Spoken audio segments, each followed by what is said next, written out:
오늘 스가랴 6장은 8번째 환상이 기록이 되어져 있습니다. 그러면 환상을 한번 1장부터 정리를 해볼 텐데요.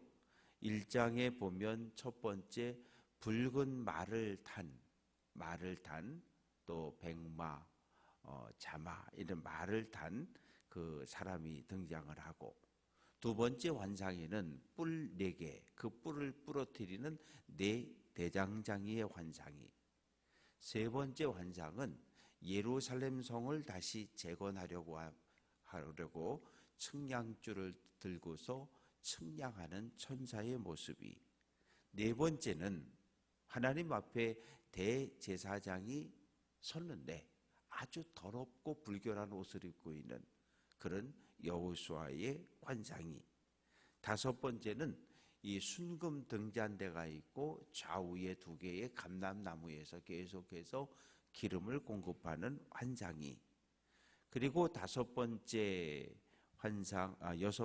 환상은 그 날아가는 두루마리, 길이가 10m, 폭이 5m, 앞뒤로 글씨가 쓰여져 있는 하나님의 저주와 심판의 이야기를 기록한 두루마리의 환상이, 일곱 번째는 이 갈대로 만든 에바 속에 납뚜껑으로 콱 눌러놓은 여인에 대한 환상이 기록이 되어져 있었고, 오늘 이제 마지막 8번째 환상이 1절부터 8절 사이에 기록되어져 있는데, 내가 또 눈을 들어 본즉 환상이 계속 영화의 한 장면처럼 이어져 가는 거죠. 그런데 네 병거가 두 산 사이에서 나왔다. 이 병거라고 하는 건 전쟁용 무기입니다. 요즘은 뭐 탱크나 전차의 대수를 가지고 국방력을 이렇게 측정한다 그러면, 이 당시에는 병거가 몇 대냐, 말이 몇 마리냐. 왜냐하면 이 말이 끄는 이 병거, 이거는 지금으로부터 2500년 전에는 아주 무기 중에는, 전쟁 무기 중엔 최강의 전쟁 무기였습니다. 말 2마리가 끌고 그 위에 보통은 말을 모는 사람, 그리고 또 한 2사람 정도가 이렇게 창이나 칼로다가 막 찌르면서 가는 무기였기 때문에 그 당시로서는 아주 가장 강력한 무기였는데, 이 4마리 첫째 병거는 붉은 말들이, 두 번째 병거는 검은 말, 셋째 병거는 흰 말, 넷째 병거는 어룽지고 건장한 말들이 메었는지라. 그런데 1장에 보면 첫 번째 그 환상에서 등장한 붉은색 말이 나오고 자색 말이 나오고 흰 말이 나오고, 그때 나왔던 이 말들은 뭐하러 갔어요? 온 세상의 상황을 살펴보러 갔어요. 근데 오늘 8번째 등장한 이 말들은 살펴보고 이제 하나님께서 야, 안 되겠다, 심판하자. 그래서 이제 하나님의 심판의 도구로 부름을 받은 말들이 하나님의 심판을 대행하기 위해서 지금 출전을 하는 겁니다. 그런데 두 산 사이에서 나오는데, 예루살렘에서 두 산이라고 하는 것은 예루살렘 성전이 건축된 시온산과 그리고 그 건너편에 감람산, 두 산 사이라고 하는 것은 기드론 골짜기를 이야기하는 겁니다. 그래서 이 두 산 사이에서 말들이, 병거들이 쏟아져 나가기를 시작을 하는데, 4절 말씀 보면 보통 이제 그 붉은 말, 이 불다라고 하는 것은 이 전쟁을 상징을 해요. 많은 사람이 피를 흘리고 죽는. 그리고 두 번째로 검은 말이 상징하는 것은 그 정말 많은 사람이 전쟁으로 인해서 쓰러져 죽은 모습을 이야기를 합니다.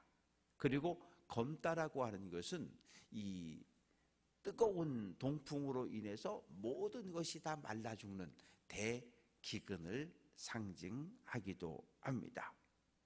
셋째 병거는 흰색인데 붉은 말이 딱 나가가지고 다 저기 대적들을 심판하고, 이 흰 말이 뒤따라가면서 패잔병들을 전부 정리하고 평화를 상징을 합니다. 그리고 네 번째 어룽지고 건장한 말은 어룽졌다라고 하는 건 알록달록하다고 하는 건데 이건 질병을 상징합니다.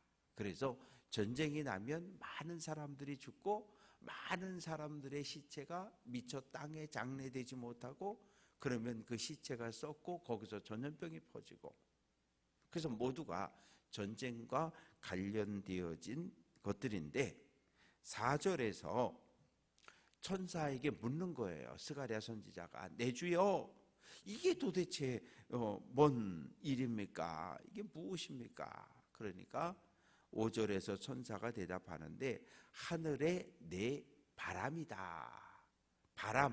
바람이라고 하는 히브리어가 루아흐예요. 그런데 이 바람이라고 하는 것은 또 다른 표현으로 말하면 하나님의 숨결, 하나님의 영, 하나님의 생명 이런 의미가 있습니다.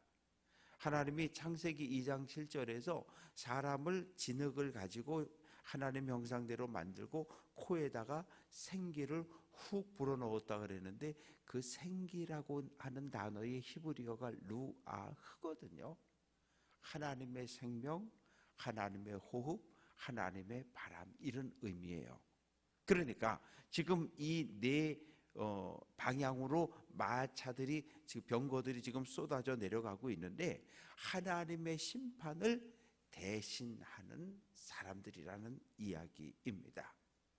그래서 6절 말씀 보면 검은 말은 북쪽으로 가고 예루살렘을 중심으로 북쪽은 어디예요? 메소포타미아 강이 흘러가는 지역인데 여기에는 언제나 아수르, 바벨론, 바사 제국처럼 큰 나라들이 등장을 하고 언제나 힘만 생기면 예루살렘을 공격하던 그러니까 예루살렘을 중심으로 북쪽에는 이 메소포타미아 문명이 자리를 잡고 있고 이 남쪽에는 애굽 문명이 자리를 잡고 있고 이 서쪽은 지중해가 있고 동쪽에는 아람과 모압, 암몬, 에돔과 같은 이런 나라들이 자리를 잡고 있어요. 그러니까 이 예루살렘 가나안 땅을 중심으로 해서 큰 세력들이 자리를 잡고 있다가 그냥 힘만 좀 생기면 그냥 와가지고 예루살렘을 가나안 땅을 정복하는 겁니다. 왜냐하면 애굽 입장에서 이 가나안 예루살렘을 정복하면 북쪽으로 갈 수 있고 북쪽에서는 이 가나안 예루살렘을 정복하면 애굽을 침략할 수 있고 그래서 언제나 이 이스라엘 역사를 보면 늘 주변 나라에서 조맞고 이리 당하고 저리 당하고 수천 년의 역사가 그러한 험한 인생을 살아왔는데 그 북쪽을 하나님께서 심판하신다는 거예요. 또 그 6절 끝부분에 보면 어룽진 말들은 남쪽 땅으로 이 남쪽 애굽도 하나님께서 심판하신다고 말씀을 합니다. 그리고 7절은 아룽지고 건장한 말들은 땅에 두루 다니고자 그러면 이제 남은 쪽은 어디예요? 서쪽은 바다니까 갈 데가 없고 동쪽으로 가는 거죠. 그래서 하나님의 백성 이스라엘을 대적했던 모든 악한 세력들을 하나님께서 심판을 하시는 겁니다. 그래서 8절 말씀 보면 북쪽으로 나간 자들이 북쪽에서 내 영을 하나님의 마음을 영이라고 하는 단어 속에는 하나님의 분노를 쉬게 했다 가라앉혔다. 왜? 하나님이 지금 화가 나셔서요 하나님 선택한 언약 백성을 북쪽에서 남쪽에서 동쪽에서 공격해서 멸망시켰거든요. 그런데 하나님의 군대가 하나님의 천사들이 일꾼들이 나가서 북쪽에 있는 모든 대적들을 멸망시켰기 때문에 하나님의 펄펄펄 끓어올랐던 분노가 이제 가라앉았다는 거예요. 이제 됐다. 내 백성을 예루살렘을 멸망시킨 저 대적들을 다 심판했기 때문에 하나님의 분노가 쉬게 그치게 됩니다. 이제 9절부터 마지막 절까지 말씀 속에는 다시 한번 대제사장 여호수아의 이야기가 기록이 되어져 있는데 10절 말씀 보면 사로잡힌 자 가운데 바벨론의 포로로 끌려갔다가 70년 포로 생활 끝나고 예루살렘으로 돌아온 사람 가운데 헬데, 도비야, 여다야가 스바냐의 아들 요시아의 집에 들어갔다. 이 말의 의미는 뭐냐면 이 사람들은 예루살렘에서 돌아온 사람들인데 다른 사람들에 비해서 예루살렘 성전을 건축하는데 많은 재물을 봉헌했던 사람들입니다. 그래서 그들의 헌신, 그들의 열심 때문에 성전 건축이 진행이 되어지고 있었는데 그 사람들 집에 들어갔다는 거예요. 뭐하러? 11절 말씀 보면 은과 금을 받으러요. 그걸 가지고 뭐 하게요? 11절 보면 면류관을 만들어 여호사닥의 아들 대제사장 여호수아의 머리에 씌워라. 그래서 은과 금을 가지고 나와서 면류관을 만들어서 여호수아 대제사장의 머리에 씌워 줍니다. 그리고 말하기를 12절에 만군의 여호와께서 말씀하신다. 보라, 한 사람이 일어날 건데 그 사람의 이름이 싹순이라고 해라. 한 사람이 일어나는데 그 사람의 이름이 싹순이다. 다윗의 가지에서 나오는 의로운 가지, 즉 메시아가 일어난다고 말씀을 하십니다. 그 메시아가 성전 건축을 끝낼 거라는 거예요. 그런데 베드로가 예수님을 향해서 마태복음 16장 16절에 보면 예수님은 그리스도시요 살아계신 하나님의 아들입니다. 이런 고백을 하잖아요. 그런데 이 베드로의 고백이 주는 그리스도라고 하는 단어는 헬라어고 이 히브리어 구약에는 메시아라고 되어 있거든요. 메시아라고 하는 이 단어가 신약에는 그리스도가 되는 겁니다. 같은 말이에요. 무슨 뜻입니까? 기름 부음을 받은 사람, 그런 의미예요. 오늘 우리는 예수님을 사람으로 보지 않아요. 예수님은 완전한 사람이며 또 완전한 하나님이라고 우리는 그렇게 믿고 고백하지만 예수님의 제자들은 예수님을 메시아라고 고백했는데 메시아라고 하는 의미는 신이 아니라 사람이에요. 구약시대에 메시아로 불림받은 사람이 기름 부음 받은 사람들이 세 종류가 있는데 첫 번째 왕입니다. 이스라엘의 첫 번째 왕이었던 사울도 머리에 기름 부음을 받았고 다윗도 기름 부음을 받았고 솔로몬도 왕이 될 때 기름 부음을 받고 왕이 되는 겁니다. 두 번째 누굽니까? 제사장입니다. 아론이 대제사장으로 기름 부음을 받고 그리고 제사장이 세워질 때마다 기름 부음을 받고 직분이 이어져 가는 거고 세 번째 누굽니까? 선지자, 예언자들입니다.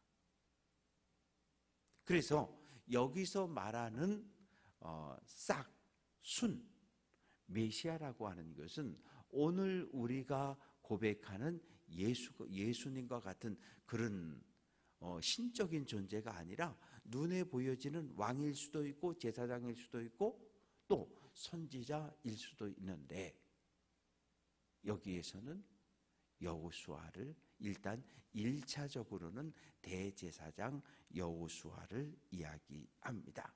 그리고 마지막에 오시는 메시아에 대한 이야기가 13절에 기록되어져 있는데 메시아가 오면 여호와의 전을 건축하고 왜냐하면 바벨론에서 바벨론 포로에서 돌아왔어요. 그러면 당연히 뭘 만들어야 돼요? 왕을 세워야 되잖아요. 근데 왕이 세워지지 않아요. 이스라엘은 바사 제국의 식민 통치를 받고 있기 때문에 스스로 왕을 세울 수가 없어요. 일본 사람들이 우리나라를 침략해서 식민 통치할 때 조선시대의 왕이 사라져 버리잖아요. 고종이 죽고 왕이 세워지지 않잖아요. 대신 누가 세워졌어요? 일본 천황이 보낸 총독이 이 조선 땅을 다스렸잖아요. 마찬가지로 바벨론에서 포로로 돌아왔을 때 여호수아라고 하는 대제사장은 세워졌는데 스룹바벨이라고 하는 총독이 이 유대 땅을 다스리고 있었던 거죠. 그래서 이때부터 바벨론의 포로로 끌려간 그때부터 예수님 오실 때까지 다윗의 후손 중에서는 왕이 세워지지 않았어요. 왕이 다시는 세워지지 않아요. 역사 속에.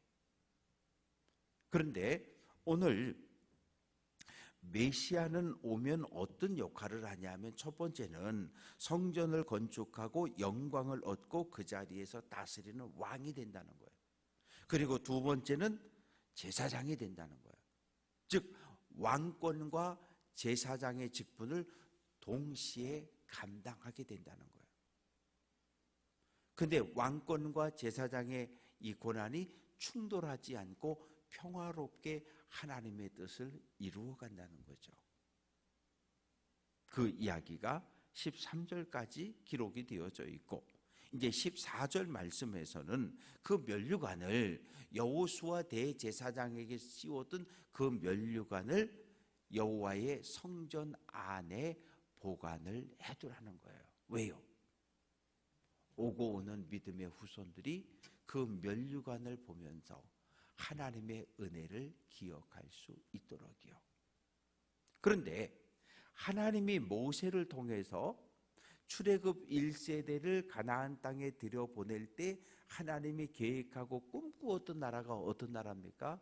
거룩한 제사장의 나라가 세워지는 것을 원하셨다는 거예요. 그래서 출애굽기 19장에 보면 너희가 내 말을 잘 들으면 너희가 나와 언약을 맺고 너희는 거룩한 백성이 되고 거룩한 제사장의 나라를 가나안 땅에 세울 거라 그랬거든요. 그래서 하나님이 꿈꾸고 기대했던 가나안 땅에 세워지는 나라는 왕이 다스리는 나라가 아니라 제사장이 다스리는, 제사장이 통치하는 제사장의 나라가 세워지기를 기대했던 거예요. 그런데 백성들이 우리도 왕을 세워달라, 왕을 세워달라 그래서 사울과 다윗과 계속해서 왕이 세워졌잖아요. 그런데 그 끝나잖아요. 그리고 다시 바벨론에서 돌아온 사람들에 의해서 다시 한번 제사장의 나라가 세워지는 것을 오늘 말씀은 이야기하고 있습니다. 그래서 예루살렘에 다시 한번 제사장의 나라가 세워지면 15절 먼데 사람들이 와서 여호와의 전을 건축할 것이다. 포로에서 돌아온 백성들뿐만 아니라 먼 곳에 흩어져 살고 있던 모든 하나님을 신뢰하고 하나님을 경외하는 모든 민족, 모든 백성이 예루살렘으로 몰려올 것이다. 그래서 하나님을 예배하고 하나님께 영광을 돌릴 것이라고 말씀하고 있습니다. 그래서 이 모습이 어디에서 성취가 되어집니까? 사도행전 2장에 가면 오순절이 되고 불같은 성령이 임하고 예루살렘 마가다락방에 모였던 120명의 성도들이 성령 충만하고 그들이 입을 열어서 외국어를 말하기 시작하는데 예루살렘에 와 있던 16개 나라 여러 민족들이 저 사람들이 로마 말을, 저 사람들이 애굽 말을, 저 사람들이 스페인 말을, 이렇게 해서 여러 나라, 그리고 세워진 교회를 통해서 온 세계 모든 나라에 하나님의 복음이 전파되어지게 되고, 그래서 오늘도 우리는 마지막 날에 새롭게 세워지는 예루살렘을 들어가기 위해서, 하나님의 나라를 들어가기 위해서 믿음의 길을 걸어가고 있는 겁니다. 바라고 소망하는 것은 왜 이러한 8가지의 환상을 계속해서 보여주고 계실까요? 성전 건축이 중단되어 있는 거거든요. 그런데 스가랴 선지자의 눈에도 성전 건축을 해야 되는 거예요. 근데 하나님께서 첫 번째부터 8가지의 환상을 통해서 성전 건축하라는 거예요. 계속해서 위로하고 격려하고, 그리고 마지막엔 하나님의 모든 대적을 다 심판해서 이 땅에 하나님이 다스리는 거룩한 제사장의 나라를 다시 한번 세울 것을 약속하고 있습니다. 바라고 소망하는 것은 오늘 한 날도 하나님의 말씀을 마음에 꼭 품고, 하나님께서 하나님이 택한 백성을 억압하고 공격하고 죽였던 모든 대적들을 다 심판하고, 마지막에 예수 그리스도를 중심으로 새로운 나라를 세울 것을 약속해 주셨는데, 이 말씀을 마음에 꼭 담고 오늘 한 날도 성령의 인도함을 따라 믿음의 길을 잘 달려갈 수 있는 귀한 성도들 될 수 있기를 주님의 이름으로 축원합니다.